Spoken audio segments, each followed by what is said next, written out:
As the panic spreads across the ocean, could a lethal killer hit our shores? We did the test, and I did have Ebola. It's a threat to the world. We're heading into the hot zone with one of the top infectious disease specialists in the world. Dr. Rich Besser takes us on a terrifying journey. It's the gates of hell. You don't touch in it. And comes face to face with the disease that shows no mercy. To protect the U.S. is to stop the outbreak. This is the only way to keep entire nations from being reduced to ashes. This deadly virus spreads across borders. Find out how bushmeat from markets in Africa end up smuggled into the United States and can pose a hidden threat here at home. Where did it come from? Why is it spreading? Can anyone stop it? And is there a cure? Ebola, inside the deadly outbreak. Somewhere on the other side of the planet, in a hidden corner of a tropical rainforest, a new virus is surely incubating. A pathological killer that could unleash a deadly plague at any time. ABC's chief medical correspondent, Dr. Rich Besser, takes us on a harrowing journey to the heart of darkness. I'm crawling through the dense jungles of Cameroon with a man we call the virus hunter. He's in a race to stop a virus before it can infect human beings. What our work is focused on is understanding what's out there that could potentially harm us as a species. If you think this has nothing to do with you, think again. Inside the bush, animals hold the potential for worldwide danger. These paths are not just local roads, they are a virus's highway. When you see a logging road, what do you think about? I think about the potential for both animals as well as humans with new viruses to get to cities where you have planes, cities where you have boats. So things that happen in Central Africa don't stay in Central Africa. You got it. The bridge from animal to human? It's believed that fruit bats are the main reservoir of Ebola, carriers who don't get ill, but spread the disease to other wild animals. And then to humans, through bushmeat. Raw meat from apes, monkeys, and others killed for food, and who may carry the virus with them. But this meat doesn't always stay in the bush. Poachers sell it on the black market, and it's smuggled around the world, sold to immigrants longing for a taste of home. A few years ago, ABC News correspondent Dan Harris found what seemed to be black market bushmeat in this New York supermarket. How much you sell that one? It's a pound, $20 a pound.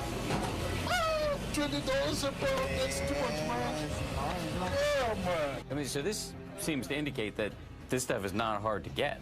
We know that it's readily available not just in Queens, but also in parts of Washington, D.C., parts of Minneapolis, St. Paul, other centers around the country. And it's because people have a passion for bushmeat. They want that taste from home. This African immigrant, a mother of 10 named Mamie Manet, was sentenced to 3 years probation for importing crates of monkey meat, which she has said her community consumes to celebrate religious holidays. Are you guys selling bushmeat out of here? No. No? No, bushmeat, no. Fish, dried fish, snails, bushmeat. We had an investigator with a hidden camera come in here, and he found what he said was cane rat from Africa. No, no. So nothing whatsoever. No, we don't have it. Bushmeat. Yep. Okay. And you're the owner, you say? The CDC says they're concerned. Experts say that meat like this could potentially be teeming with Ebola, or worse, undiscovered viruses carrying unknown threats. That's why Dr. Nathan Wolf's research is critical, searching in animals' blood for tiny microbes, diseases that could grow into lethal pathogens. It's not alarmist, it's happening. The deadly swine flu that killed 18,000 worldwide jumped to humans from pigs, HIV from a monkey, and now Ebola. Ebola is now an epidemic of the likes that we have not seen before. It's spiraling out of control, it is getting worse, it's spreading faster and exponentially.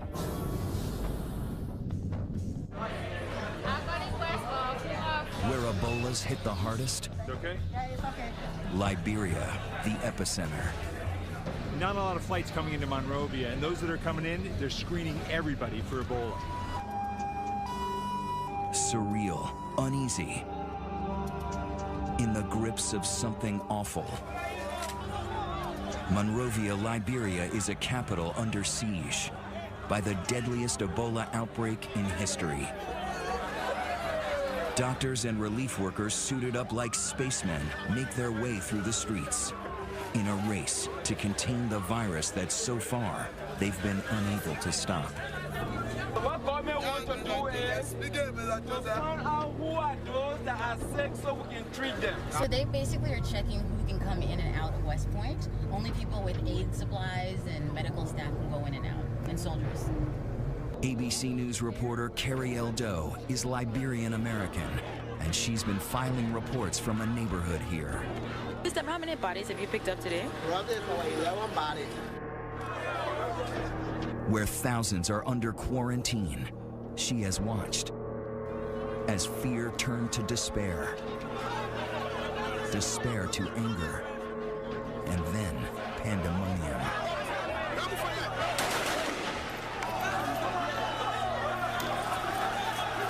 There's been looting and rioting. The only routes out are ones nobody wants to take, by ambulance, straight to an Ebola treatment center, or in a body bag.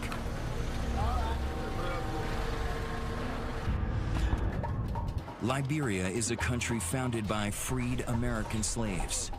The president, Ellen Sirleaf Johnson, is Harvard educated and lived in New Jersey. And the main hospital is named for our own president, John F. Kennedy. This is the emergency room, and you can see there's no one going in, there's no one going out. That's because there are no doctors to take care of patients. There's no one here. No one here, it's a ghost town. This unit, it's stuck back in the furthest corner of the hospital compound. It used to be used for treating people with cholera, and now it's where they're putting patients who may have Ebola. Many of them do. The facilities are makeshift. Their protective gear is the only barrier between them and the disease. They've had to make some of it themselves. They don't have hoods that are ready-made, so they're making hoods out of other protective equipment. The temperature, is it hot in what you're wearing? Oh yeah, that's the heat. The heat is too much? Yeah, too much. The place is not just like ordinary hospitals. If you are finished with what you want to do, you don't just leave and leave the others there. I'm okay. But he's got a hood, he's got 2 layers of gloves on, an apron, boots, outer clothing, a mask, and goggles, so that every part of his body, every inch of skin is totally covered up. Even though I've spent my career working on infectious diseases, I have to confess, this is scary. You don't touch anything, okay? You just use your eyes. And you may talk to somebody, but you don't touch anything. Okay. This is Ebola Zaire. Highly contagious, highly infectious, very dangerous. So you have to take very good care. Don't rush to help somebody. Don't pick up things. Don't panic. Eh? Stay calm. Stay calm. This is the Ebola isolation unit. He's about to go in. He opens the door, you can take a look. Patients with Ebola are everywhere. The team is not allowed to go any further, even in all their protective gear. Ebola is named after the river in the Congo, where the virus first appeared in 1976. There have been major outbreaks since then, but never like this. Cases began showing up in March of this year. In June, the first case walks into Monrovia's Elwa clinic. My job in the Ebola unit was to make sure that doctors were suited up properly. At the time, Nancy Wrightbowl is a Christian missionary from North Carolina with no formal medical training. When doctors went in, I wanted to make sure that they were dressed properly, and when they came out, I wanted to make sure that they had been decontaminated properly. And I felt the weight of that, I can tell you. We've been in Ecuador for 5 years. We were in Zambia for 8 years, and then in Liberia. We've traveled in many places. but they have no idea what they've signed up for this time. As the death toll mounts, Liberian health workers start to fall ill. I had a co-worker who ended up having Ebola and died. And I had trained him for 3 nights. By midsummer, one by one, 8 organizations make the wrenching decision to pull out of Liberia. But the Wright Bulls stay. So do doctors Kent Brantley and John Fankhauser, physicians and fellow missionaries who work at Nancy's clinic. Our hospital was a busy, 45 to 50 patients at any one time, 3 to 5 surgeries, delivering, 4 or 5 babies every day, where we'd see 150 patients a day. So each of us took our turn seeing patients in the clinic as well. So it was very busy, very full, very clinical. They don't realize they are in the midst of the worst Ebola outbreak in history. The problem? This outbreak has come to such a densely populated place. 2 years ago, there was one in Uganda, across the continent. Back then, Dr. Besser traveled deep into the jungle to rural villages, very far from any city. Wrapping up this epidemic is all about going down these roads, finding any possible case. It's really hard work. He and his producer were the only outsiders permitted to travel with the CDC team into the epicenter, with unprecedented access into the wards of suffering. Just try and stay calm. It is quite frightening if you suddenly start to find breathing difficult. Don't touch your masks. That's the rules. Okay. Very good. This time, Besser was allowed to go inside, but it was too dangerous to allow his producer to follow. He went in alone with only a small camera. I have to say that there are few things that I've done in medicine that are as nerve-wracking as going into this place. Those are the 3 who have Ebola.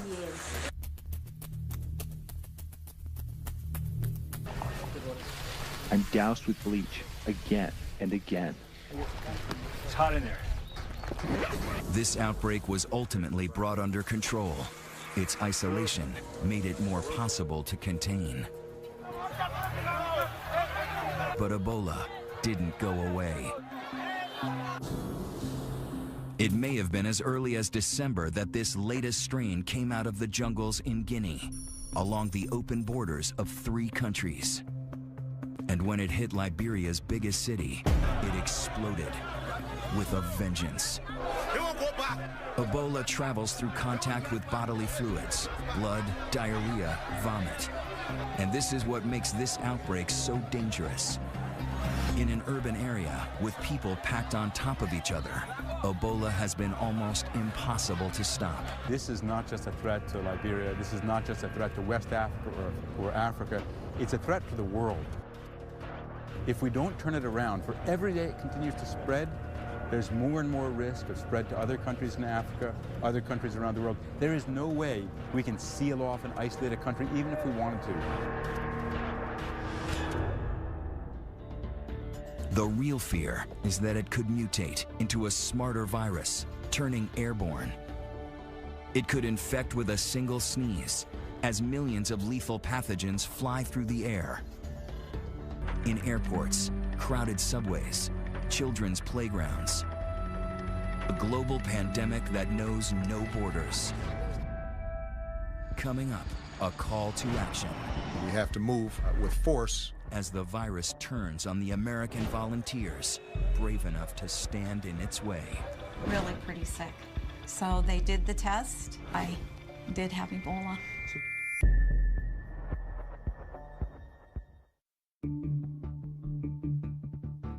We have to act fast. We have to move with force. President Obama now sounding the alarm, sending 3,000 U.S. troops and 100 specialists to West Africa, to the front lines of the battle against the deadly Ebola virus. Faced with this outbreak, the world is looking to us, the United States. Joining healthcare workers who have come from all corners of the globe in a race against the clock.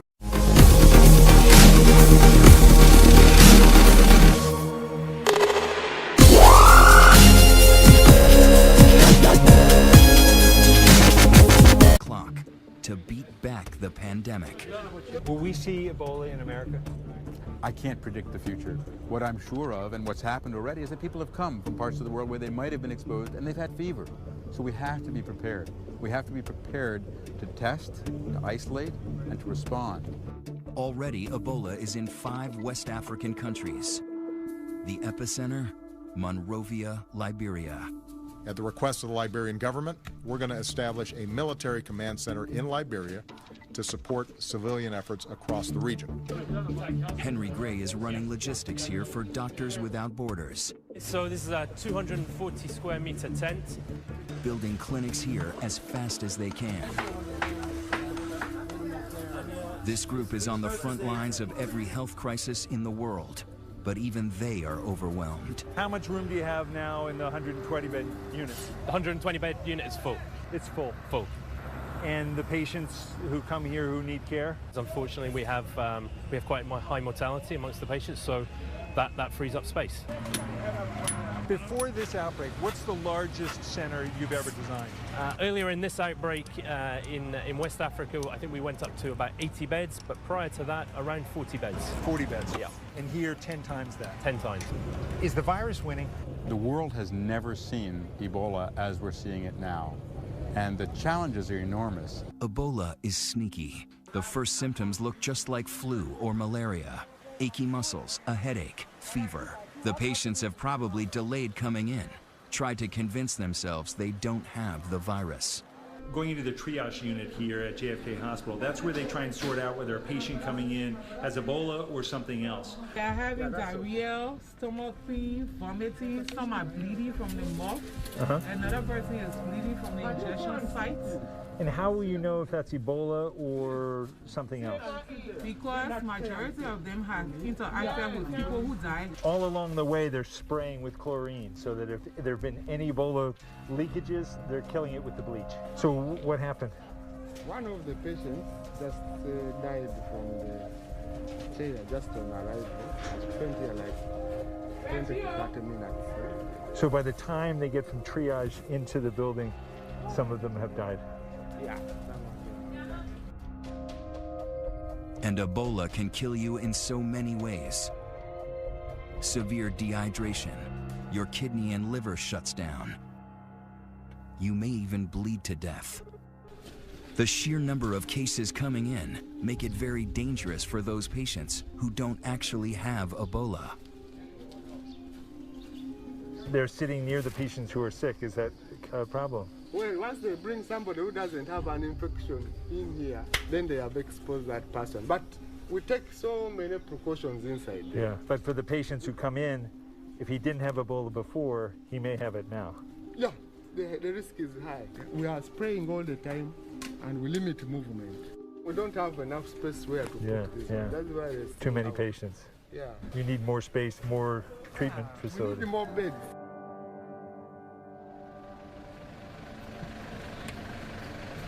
When Dr. Besser came back to the clinic the following day, they had 10 more dead, 30 more sick, and they were turning patients away. How many patients are you seeing? How many? 80. Yesterday they said there were 60. They keep coming. There's 3 patients waiting to be seen, but nowhere for them to go. No beds. It's full. At the Elwha Clinic, Dr. John Fankhauser is relieved that reinforcements are arriving. For most of the summer, he and his colleague, Dr. Kent Brantley, were among the few American doctors who stayed. Kent Brantley, he's a family physician, much like me. Kent was drawn to the Ebola work, and when Samaritan's Purse offered to run the newer Ebola unit, they named Kent as the medical director. By midsummer, his fellow evangelical missionary Nancy Wrightball had gone from hospital administrator to decontaminator. When Ebola hit, Nancy stepped into the position of not only our head hygienist, but also training the other hygienists that were coming alongside. And so she had a position that was never inside the unit. When we got suited up, she would make sure that we were suited up appropriately and not an inch of skin was showing. And then when we came out of the unit, Nancy was in charge of spraying us down and decontaminating us. Those are critical jobs. Exactly. Very critical. She understood the risks, but even that didn't protect her. One hot day in July, Nancy Wrightball started to feel ill. I first knew Nancy was sick on her birthday. I was running fever. I had had malaria once in this past year, and it was just the same symptoms. Dr. Brantley was also sick, and so Dr. Fankhauser took on a job he never thought he'd have, caring for his friends.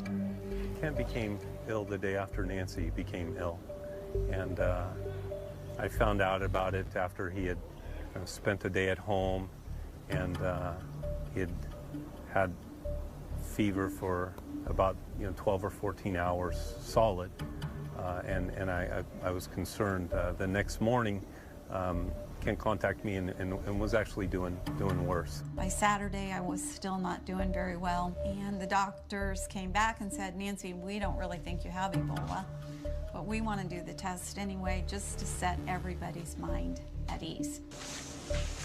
It seemed almost impossible with how cautious both of them were.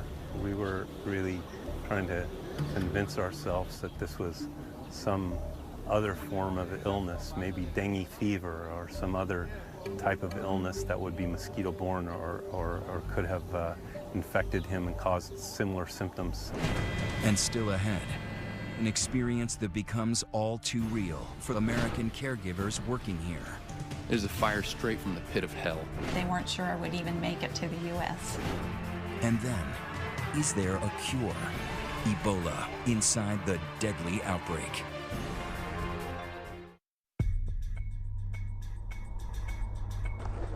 Here in Liberia, in the grips of the deadly Ebola epidemic, It's not fair to us. even the heroes are scared. Doctors and medical volunteers are vulnerable. In some outbreaks, they account for a quarter of all Ebola deaths. We closed off our program in April of this year. It just wasn't safe. We didn't think that we had the necessary precautions to do it safely. American doctor James Sirleaf is the son of Liberian President Ellen Johnson Sirleaf. He left his practice in Georgia to help with the crisis, only to find panic and chaos. The NGO community has mostly left. Yeah. We had to pull our physicians. We can't risk. These people are not Ebola-trained doctors. It's just not safe to have them here.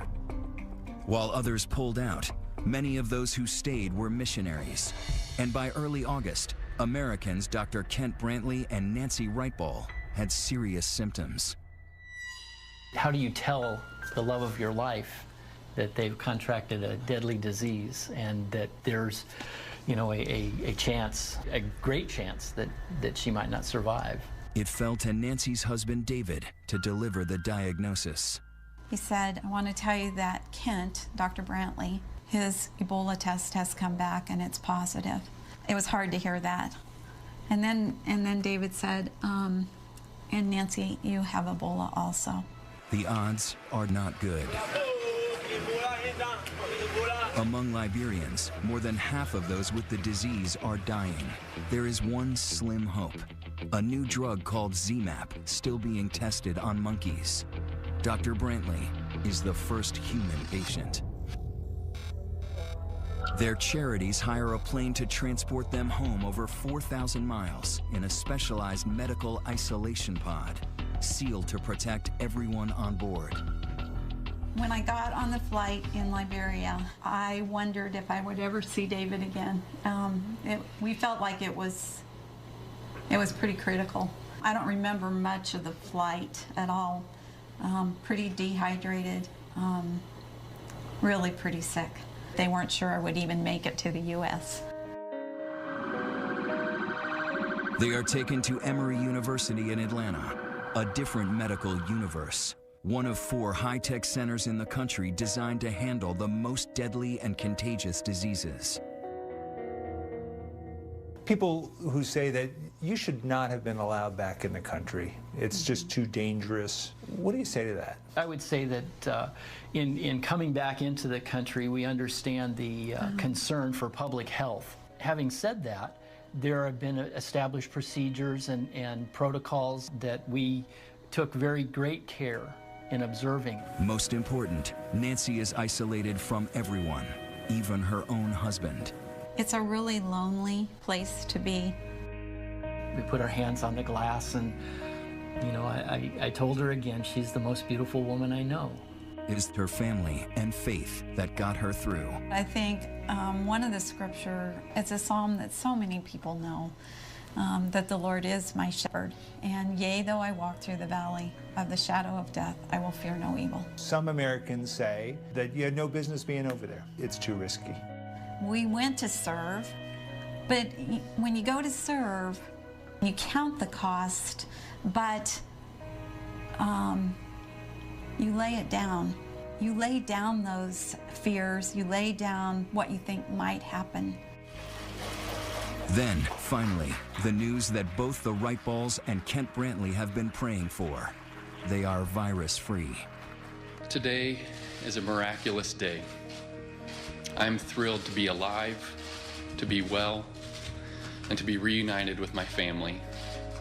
But still ahead, what awaits American troops as they head for the hot zone? Panic in the streets. And can they help Ebola's youngest victims?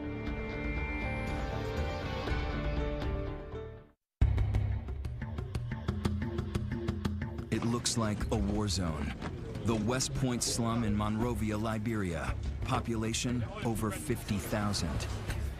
By now, the Ebola virus, on the move since December, has killed over 2,000 people in West Africa. And now 3,000 American troops are preparing to deploy there. This is an epidemic that is not just a threat to regional security, it's a potential threat to global security. If these countries break down, if their economies break down, if people panic. It's already happened. In Monrovia, Liberia, the epicenter of the crisis, West Point became a flashpoint. The panic started in mid-August when the government set up an Ebola holding center there. They quickly filled up with people like Finda. The other adults in her family are dead, so she has 6 kids with her, and her nephew Sa is sick.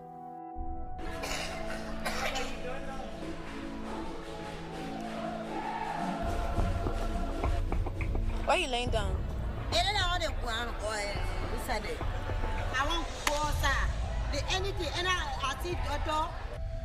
Her young sister, another nephew, and her own 2 boys aren't ill, but they all wait with Sa, amid other patients who may have Ebola. I will not touch him. You will not what? I will not touch him. Touch him. I will not hold him now. Why? Because I say, I get what I'm doing in my head.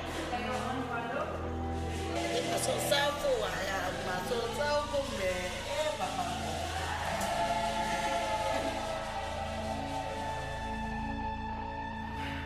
Her stay here is short-lived. Residents are furious that patients with Ebola are in the neighborhood, so they ransack the center, looting infected medical supplies.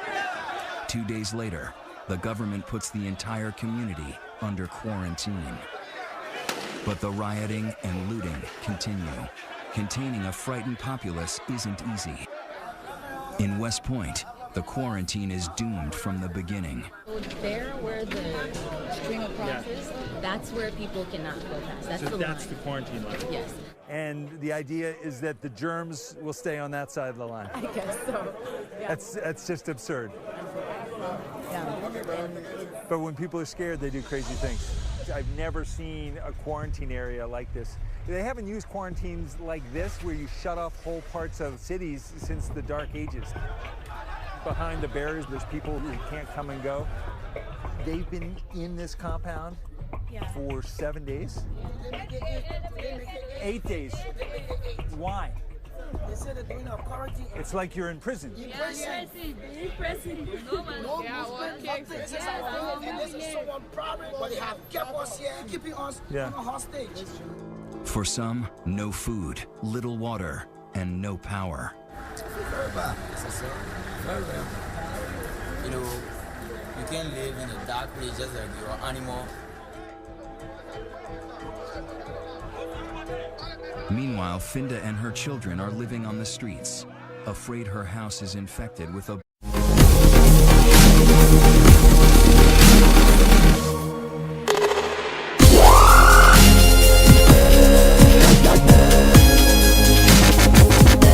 Three more of her kids are now sick, and they're hungry.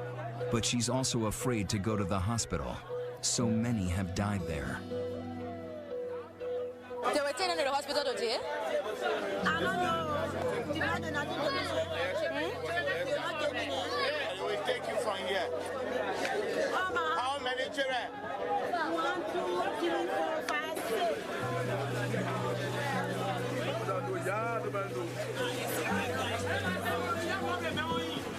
Like it or not, like so many others, she is forced to go. But it's too late. Little Sa dies in the hospital. But these photos have surfaced. Even in death, he is known as the little boy on the bucket. When Finda sees those pictures, she breaks down. I think it's going to get better in my head. Because I just play for my children and Ali, the only baby people that die in my head. They my children and get so far to be my head. I can't be happy. But say I get this out. Anything I live will go up. Now go say that one I will not get it. Now go give me the one. I said waiting for him. I say play for him for give me chance and then when I live okay one. Coming up. He said we can come. A secret ritual, a hidden danger. Is there any way to stop this virus? The answer may surprise you. Ebola inside the deadly outbreak.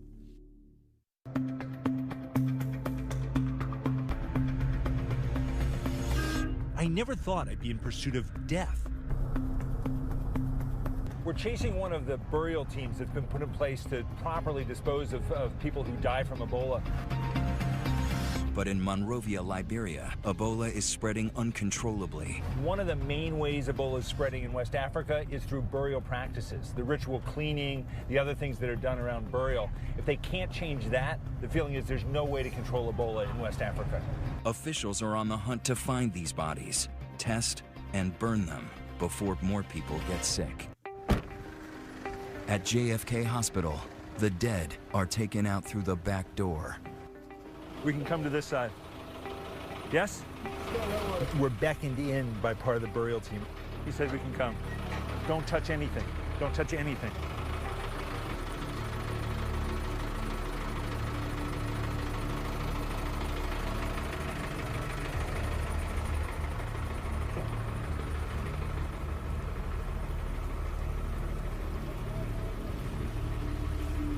How many bodies are there? 9? 9? They've already collected 9 people who've died from Ebola. How many more will there be today? 5 more. 5 more to be collected. Oh my God.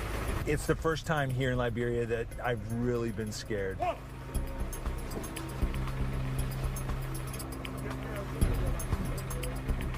This is incredible. You know, seeing a truck cart away 10 bodies of people who died from Ebola. It's the gates of hell, going into that treatment ward and knowing that the odds are you're going to come out in a body bag. The scenes here in Liberia are grim reminders of what can happen when a virus breaks into the human population. We are all social creatures, care for our sick, wash and bury our dead. And that is, in the end, what makes human beings so vulnerable to Ebola. It's why one of the biggest problems here in Monrovia are burials. Bodies may be covered with viral particles that can infect any who touch them. Funerals are a common source of Ebola's spread. ABC News producer Carrie L. Doe was with a burial team as they attempted to recover a body from a grieving family who doesn't want to part with it. Why do you want to bury the body today? Because the man is a Muslim man. So we won't bury the body today. Won't do our own burial, won't bury the man today. If we say the people can go out to bury the body in our place, it's not anything. But won't bury the man today. But what if he does have it? What if he did have Ebola? The man not have Ebola. The bodies are packed up, never to be seen again. This is where they end up, a pile of ashes, beside the next bodies ready to be burned. Sometimes the bodies are taken before they're even tested. It leads to mass denial that loved ones ever had the disease.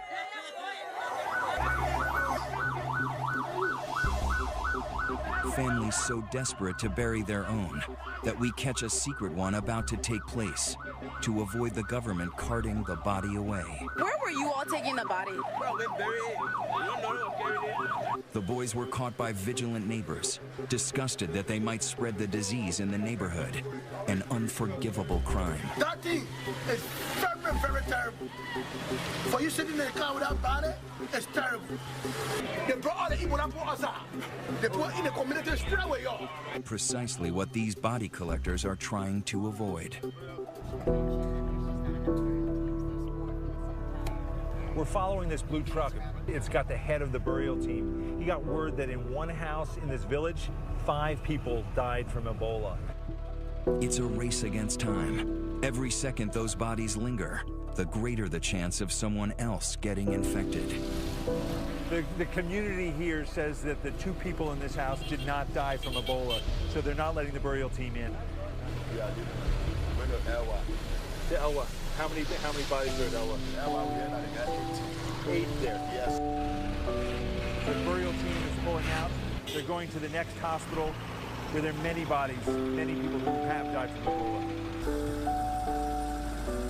A grim task with no end in sight. No shortage of bodies. When we come back, can the virus come to our shores?